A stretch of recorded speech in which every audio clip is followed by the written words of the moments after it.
Taurus, hello po sa inyo. Alamin natin yung kaganapan sa inyo sa May 17 hanggang May 30. Ito ay second last part ng buwan ng May. At ito ay general reading. Hindi po lahat ay makaka-resonate kasi marami po ang kapareho nyo ng zodiac sign. Diba? Kung maka-resonate ka, edi maganda. Diba? Kasi pwede rin tumama ito sa kakilala mo. Pwede rin tumama sa kapwa mo, Taurus. So, umpisa na po natin. Sinabi Taurus sa may 17 hanggang 13.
Hindi ko mapantay.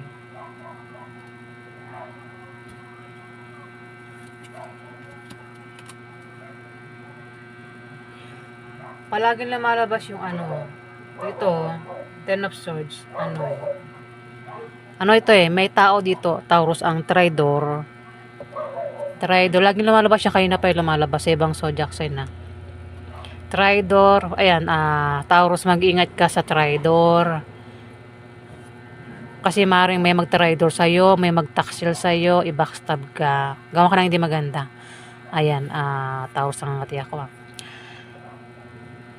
Maaari din na meron kang crisis o pagsubok na pagdaraanan, Taurus, sa May 17 hanggang May 30. Pero malalampasan mo raw yan, Taurus. Ikaw yung klase ng tao na kapag sinaktan, ayan, may mga tao mananakit sa'yo dito Maring tridor rin ka nga, o maring biguin ka, Taurus. Pero hindi makikita sa mukha mo, apektado ka.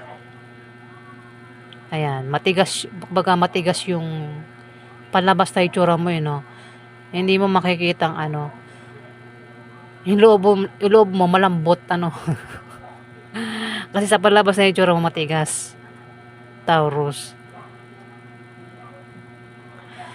Ayan, naka-smile ka pa rin kahit sinasaktan ka na dito, Taurus. Naka-pose ka pa dito, 'di ba? Hindi halatang nasasaktan ka pero yung likod mo at 10 swords nakaturok sa likod mo, Taurus. Ibig sabihin 10 tao ang maaaring bumigo sa iyo o manakit sa iyo dito, Taurus. Pero ikaw, hindi makikita sa itsura mo na nasasaktan ka dito, Taurus.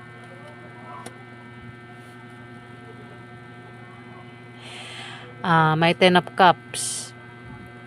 May darating na okasyon o pagdiriwang na maring patungkol sa pamilya mo o patungkol sa inyong magkakaibigan na ikakasaya mo, Taurus. Pwede dyan mismo sa kasiyahan na yan, may mag-tridor sa'yo, may manakit sa'yo, may bumigo sa'yo, Taurus. Ayan. May dasan. Kumbaga kung may mga nag-tridor sa'yo, may taong bumigo sa'yo, manakit sa'yo dito, may dasan. Ibig sabihin, gagaling ka rin daw. gagaling ka rin. Wait lang, nabul naman ako Kumbaga, yung pain na mararamdaman mo rito, yung sakit, mawawala din. Taurus kasi may sun dito. The sun. Ayan. Kung may sakit talaga, literal na may sakit, gagaling yung may sakit. Taurus, ikaw man o kung sino man ito sa member ng pamilya mo, gagaling. Ayan, wait nga. Hirapan akong bupo. Strength, malakas ka daw, Taurus. Kung may mga pagsubok na darating sa'yo, kayang-kaya mo malampasan. May mga tao ang maliit ang tingin sa'yo. Maliit, mahina ang tingin sa'yo, Taurus. Pero, yun yung akala nila. Hindi nila alam na malakas ka raw, Taurus.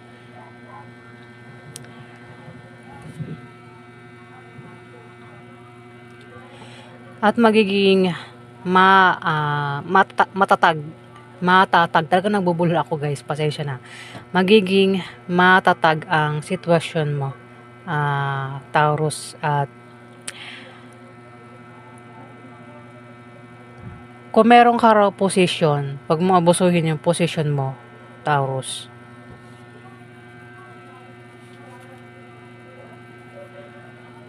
Pwede rin na magtagumpay ka sa suliraning darating sa'yo, Taurus.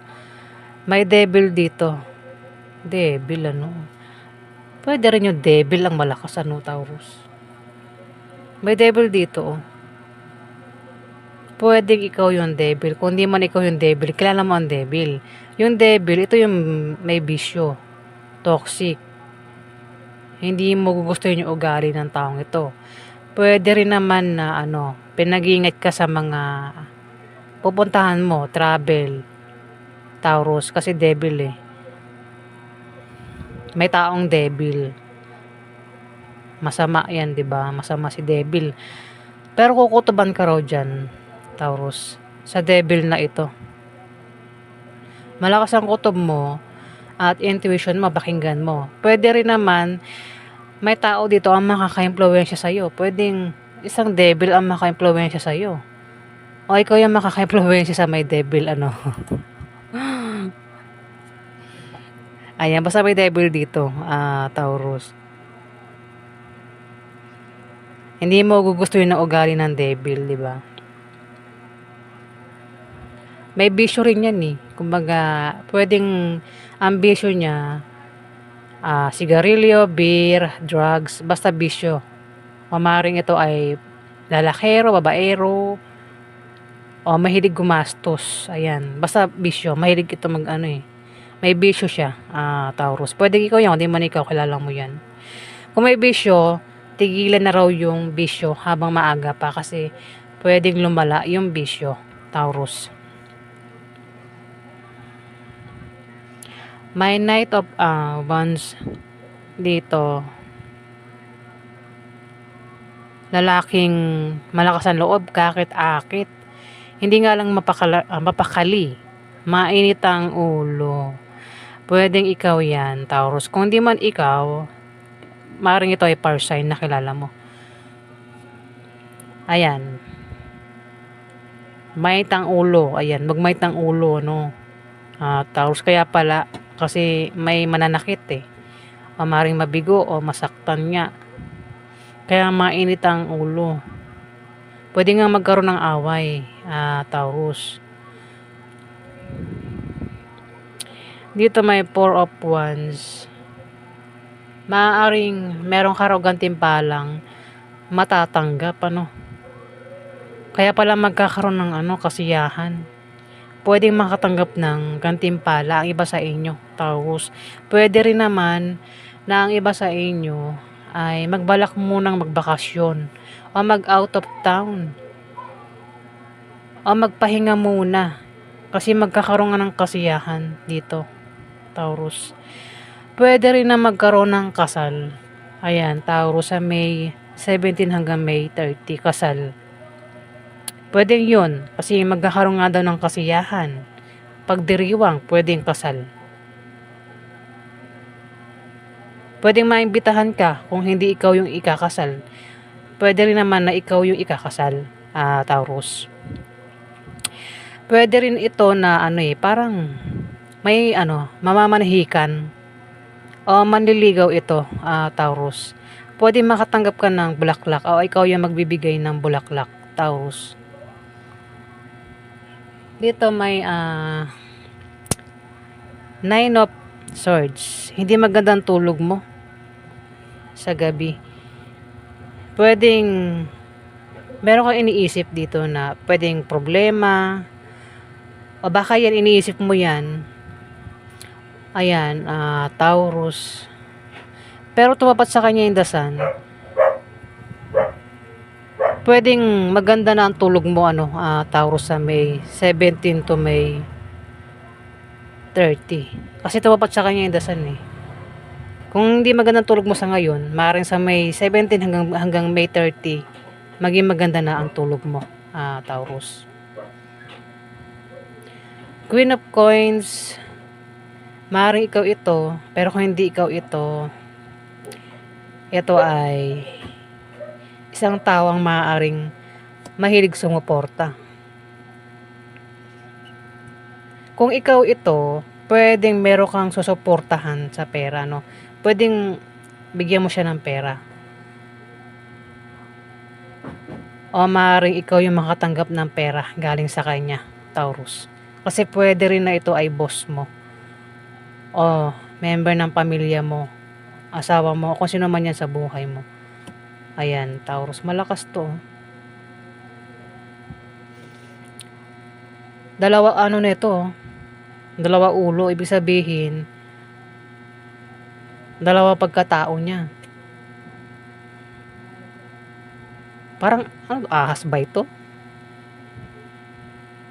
Pwede rin na ito position, promotion, Taurus. Isa katawan niya pero dalawa yung ulo, Ayan. Earth sign ito eh. Pwedeng dalawa ang pagkatao. Kumbaga, mabait din siya pero kapag ginalit mo, ugaling demonyo. Ayan, Taurus. Dito, nabanggit ko na kanina, malakas ang kutob mo at intuition mo, kukutuban ka rito. Na patungkol sa devil o sa taong mahilig sumuporta, pwedeng makatanggap ka ng pera galing dyan o ikaw yung magbibigay ng pera. Ayan, Taurus. Ayan, bahala ka na makaresonate sa mga sinasabi ko. Pwede rin na ma-impluwensyahan ka ng devil na ito, Taurus, kasi may vision devil na ito eh.